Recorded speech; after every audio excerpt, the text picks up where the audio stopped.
It takes as much energy to wish as it does to plan. Eleanor Roosevelt. And we ask you every day to use your energy to study these charts, learn how the markets work so that you can plan intelligent moves in your practice trades. And again, it takes just as much energy to wish you could do this as it does to actually do it.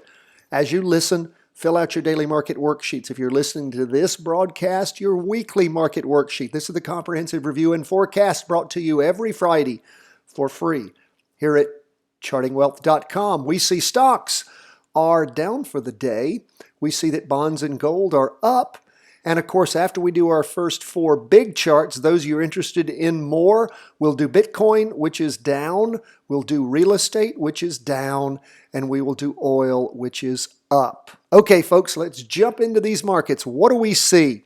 We look at the S&P 500 on the weekly chart. We ended right there pushing through the weekly trend line. We had all this strength that started when the market finished bottoming out back on. We go all the way back to the week ending Friday, the 27th of March. And then the next week was just sort of a sideways slide, a stall. And then we saw things starting to take off. We had our weekly vertical crossover for our jumping in point back on the week ending the 8th of May. And then for the following 4 weeks, strong up movement. Then everything started slowing down and devolving. And now we have a red spinning top indecision tending down price percent oscillator, which had been heading up at a really strong angle, has lost a lot of power, refuses to cross the 200 period moving average line. So that's 200 weeks. It is pushing through the 50, but again, just hasn't had the energy to push through the 200. And as we see with price movement on our average pace Heikin-Ashi candlesticks, we see some real slowing there. So we're paying close attention to that. Look at this 2-day. Are we gonna, now again, the 2-day candle was for the last full one, Wednesday, Thursday. This is Friday. We're gonna pay close attention to see if we have a crossover going down on that 2-day for any of you that had stayed into and did not get out at a great point. I mean, you still have done very, very well. If you do have this crossover going down, of course, that would be a good reason to pull your trade if you haven't already. Or if you bifurcated or trifurcated that, that means you put 2 or 3 sell points. Like you may have said, hey, I'm going to continue to stay in until I see a crossover going down on the first crossover going down on the 4-hour, I'll sell a third. The second crossover on the 2-day, I'll sell a third, and then I'll stay in. I'm talking as far as the trend lines go. And so there's different methods. We teach all that in our Accelerated Market Mastery course. And we have a good training for that for our Patreon members too, about exit points. And of course, we're going to really be focusing on that for our Accelerated Market Mastery people. Oh, also sold out of all the books in the first printing of the second edition. Thank you. We were sending them out like madmen this week. We're getting a new printing done. You can go ahead and order. You'll be first on the list to receive a copy of the second edition, Charting Your Way to Wealth. So we're waiting on Monday. Mark this on your weekly market worksheet to see if there's a 2-day crossover going down. Now we go to the 195-minute chart or the half day, and that's where you see in the morning things were sort of going up. I saw the market in the morning, and then what did it do in the afternoon? Tanked over. You can see there's not been enough energy to cross on that 4-hour, and it just didn't really get up to crossing. I guess you could say it's bouncing away, not bouncing off, I would say. The derivative oscillator's barely positive. The price percent oscillator's moving away from the red signal line, so we're seeing some of that weakness continue to appear. Now, do we have the bull trap springing? You guys are always curious about that. Don't know, but we do know what? We do know that when we study markets historically, there's always a bull trap. What is the bull trap? It's when the market drops and then you hear words like return to normal, vertical recovery. It's never done that in the past. Now, you could say, oh, but they've never printed money like they have this time and all. Yeah, that's true. But human nature being what it is, we'll just wait and see, and we will be prepared to act accordingly. Now we go to the Qs, NASDAQ 100. Stronger, it was down for the day just a little bit, 0.02%, as opposed to the S&P was down 1.04%. So as we look at the NASDAQ 100 as represented by QQQ, we can see that we had prior to this all green up candles for many, many weeks. I mean, going back, it started in April, at the beginning of April, all the way through May into June. This is the first time we've seen a little wick on the bottom of the candle, and the smallest candle we've seen in a while, which of course shows us, again, some downward trending. Still a green open box candle. It's sitting right there above the weekly trend line. It does show us some weakness. Price percent oscillator has oscillated back up to about the same angle it had been after it dropped off a little bit. But again, price percent oscillator is looking good. Derivative oscillator losing momentum. We go to the 2-day chart. You can see where that weakness was for 4 days. That is on the Friday the 11th, Thursday the 11th, Friday the 12th, and then Monday and Tuesday the 15th and 16th, and then things sort of tried to take off again. But that price percent oscillator still near a crossing over, derivative oscillator losing momentum. And again, we'll continue to watch and see how this is going to finish drawing. And again, that Friday candle is not going to finish drawing until Monday. It's the first day of the latest 2-day candle. Will there be a down day? Will there be a crossing over going down? Don't know. We'll continue to watch, see what there is to see there. So the weekly still looks decent. That 2-hour, not as weak as the S&P, but weaker. Half-day chart, we can see that up movement in the morning and then the blow-off in the afternoon. Well above the weekly trend line, right there above the 2-day. And again, looks like that 4-hour chart's also trying to cross over going down. So S&P doesn't look nearly as strong as the NASDAQ 100. We'll keep our eye on both of those. Again, mark your show notes. That is your weekly worksheet, weekly market worksheet. Mark it to also keep an eye on particularly that 2-day chart on the NASDAQ 100. Next, we go to bonds, up for the day just a little bit, 0.08%. And again, remember, the bonds were in a confirmed down move that started back on the week ending the 22nd of May, down the next week, really down the following week. That is that first week in June.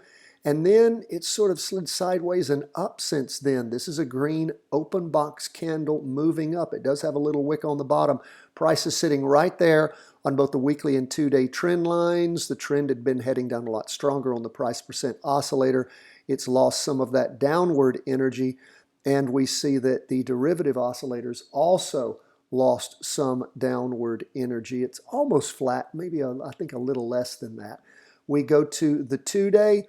It's moving up. Will it cross over in the next week or so? It might. Of course, that would pull us out, but hopefully you've not stayed in this long with that loss of price and energy. But again, pay attention, continue to watch on that. Also make a note later next week, will we see bonds crossing over going up on the 2-day chart? And we look at the half day. We really just see a sideways slide the last 2 days, but price is trying to push through that weekly and 2-day laminated trend lines. That's important, and of course bounced off the red signal line. That's a real bounce off. Started bouncing off on Thursday morning after looked like it was going to cross over on Wednesday, but then bounced off. So that is where we are on bonds. Pay attention to that over the course of the next week. Gold, very disappointing so far. Really hoping with that weekly vertical crossover that gold was going to accelerate down. Now remember, it's been operating in a range of about 158 to, and you'll see that a little more later we get to the smaller charts, to 164. And what we saw was that crossover. We had some down movement the following week. That was the week ending the 12th of June. And then this week, we ended with a green spinning top, indecision tending up. It was an up day for gold, the biggest gainer on our main four charts, 1.08%. And that price percent oscillator is almost laminated. It's just a little bit below the red signal line, but a lot of weakening there. Derivative oscillator still negative, but this may be one of our weekly vertical crossovers that doesn't work. What do we, and that happens. Last year, I think it happened twice out of about, 15, 18? This year, out of the 11 weekly vertical crossovers that we have had so far, this is the 12th. We have had them all work. This one may not, but we'll see. Haven't had the crossover on the 2-day chart that would definitely make us say this one had failed. We see the derivative oscillator still negative, price percent oscillator little less than flat heading up, little more than flat heading up. And of course we have a green candle for the first day of the 2-day. We go to, and you can really see where things took off in the morning, further up in the afternoon on this 4-hour chart, going from negative to positive. So gold really popped up on us. And again, when we look at that 2-day chart, that's where you can see a little better that 150 to 158 to 164 mark or so, where it's been sort of range bound for many, many weeks. So we'll see. Is gold going to really be able to move above that, or is it going to slide back over this next week? Right now, we're seeing that weekly vertical crossover very, very weak, W-E-A-K. Folks, that's where we are as we end the day on Friday. Hope you filled out your weekly market worksheet. Remember, the PDFs are there in the show notes every single day for subscribers. And again, if you're not a subscriber, that means you're not getting all the special training that we put out every day. We have a great training for you today. Stop analysis paralysis. You limit your indicators. Want you to have that. If you have any interest in an accelerated market mastery course that starts in July, we need to hear from you. It is filling up. Once it is full, no one else will be allowed to participate. I do call everyone who's interested, spend about 30 minutes on the phone with you, making sure the course is for you before we approve you for it. And again, if you're interested, write us cw@chartingwealth.com. You'll see links in all the show notes, whether it's on YouTube, whether it's on Facebook, whether it is on our channel, chartingwealth.com. Wherever it is, you will see those links to the Accelerated Market Mastery course. You can watch a video, tells you all about it. Now we go to Bitcoin. What do we see going on with Bitcoin? We're going to start with our weekly chart. And again, Bitcoin down for the day about 0.5%. And we see where Bitcoin topped, and it's really slid sideways. A solid red down candle, the first one we've seen in a while. I mean, it's a solid red with a wick on the bottom. Price percent oscillator is about flat. Derivative oscillator is positive, losing momentum. Go to the 2-day chart. Of course, it crossed over going down back on Friday the 12th, and it really popped down on the 2-day candle ending Tuesday the 16th, and is moving within that range right now. Go to the 4-hour chart down in the morning, a little further down in the afternoon. You can see where it's been range bound. So we'll just continue to watch, see how Bitcoin sorts itself out. If it does start gaining some energy and momentum, and that 2-day crosses back over going up and the weekly still up, of course it would be what we call a 2-day recross, give you an opportunity to jump back in it. Next we go to real estate. This is the Vanguard Real Estate Investment Trust Exchange Traded Fund. It was down for the day 1.45%. And again, we see it, there we go. We see it ended the week with a doji, which means lots of indecision, tending down after 3 prior weeks of up movement. Price percent oscillator still going up. Derivative oscillators gaining a little bit of momentum. Go to that 2-day chart. That's where we see the range bound. First day of the latest 2-day candle is again a red down candle, long wick on the bottom, little wick on top. Price percent oscillator are all important indicator heading down. Derivative oscillator losing momentum. Go to the 4-hour chart.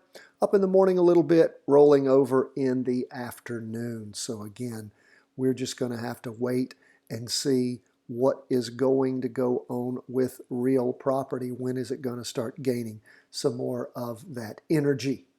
Now, and of course, just imagine what it's like in the economy where we still have lots of states shut down, lots of people not working. It's interesting that real estate's made any up moves at all. Now, oil up for the day, 1.22%. And of course, what are we looking at here on oil? Well, we can see that oil managed, and again, let's go to the weekly chart. Oil managed to continue to move up during the course of the week. It ended with a red spinning top or even a doji. Pretty much a doji. After 3 prior weeks of up movement, but again, not enough energy to cross over. Derivative oscillator gaining upward momentum. 2-day chart, again, up the last 2 days. That was Wednesday and Thursday of this week. Friday, trying to gain some momentum, heading up. Derivative oscillator still losing momentum. We look at that 4-hour chart. It did manage to cross over going up. So we'll watch over the course of this next week and see if oil is able to gain enough energy to cross over and show us something. That's where we are, folks, as we end the day, as we end the week. Thank you again so much for being with us. We love to hear from you. CW@chartingwealth.com. Really appreciate all of our Patreon members. Appreciate all the good folks that have shown interest, signed up for our Accelerated Market Mastery course. And of course, thank you to our book buyers too. We appreciate all the support you guys give us here at the channel. We're here for you every day these markets are open. God bless. All the best from the whole team at Charting Wealth World Headquarters.